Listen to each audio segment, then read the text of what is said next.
So you mentioned this question a few minutes ago of the relationship between hierarchy and happiness.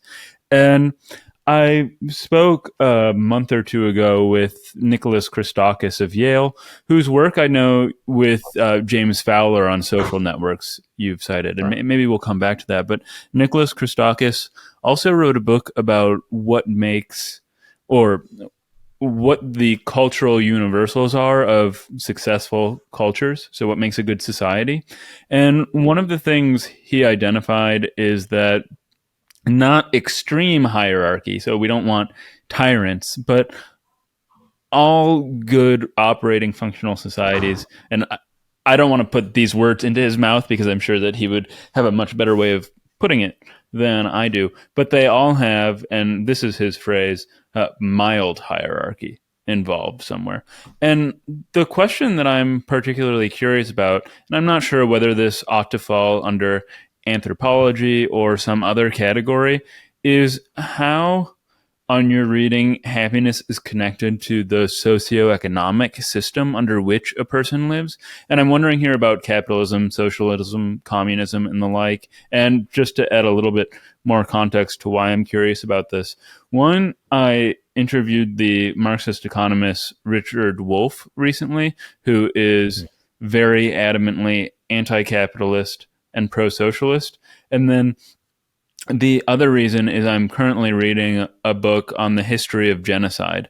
And particularly in the 20th century, a tremendous proportion of these massive genocides, I have in mind right now the communist genocides in Russia, Cambodia, China, and then some of the anti-communist genocides that were a result of this, all stemmed from, I think, at root, ideas about whether society ought to be organized around or in a communist structure, a socialist structure, a capitalist structure. And these sorts of arguments presumably ultimately hinge on beliefs about happiness within this sort of structure.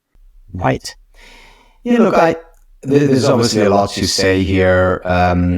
Some of it is, will reflect, normative rather than positive values.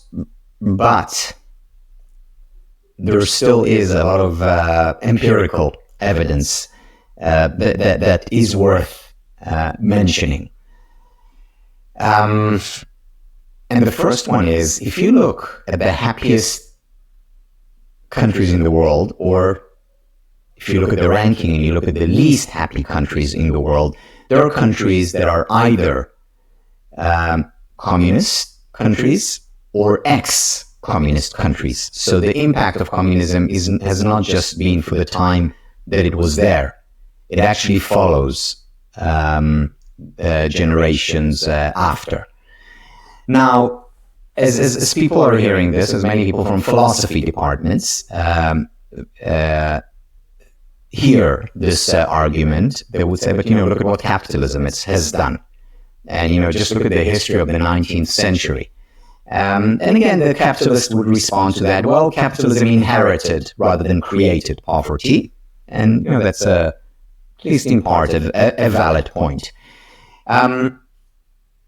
Now let me get to the normative and my perspective. I am a strong supporter of conscious capitalism. And the conscious capitalist movement talks about a very simple fact. Capitalism has liberated millions and billions of people from poverty. Capitalist countries are far less likely to enter into war than non-capitalist countries. People are happier. Again, you gave the extreme example of genocide. Genocide will more likely take place when you fight human nature, which is what communism and socialism does, rather than when you work with human nature. And yes, as Adam Smith pointed out, we have this innate desire to succeed, to grow, to prosper. And in and of itself, there's nothing wrong with that. There is something wrong with that when it comes at the expense of when we put other people down. And that's where conscious capitalism comes in, because conscious capitalism emphasizes a lot of the elements that we know are not just part of human nature, they're also the higher part of human nature. For example, a sense of meaning and purpose. You know, when you look at thieves rarely want their children to be thieves. They want their children to go to, college and, get a respectable job. And respectable job is one where you do well yourself and you contribute to others.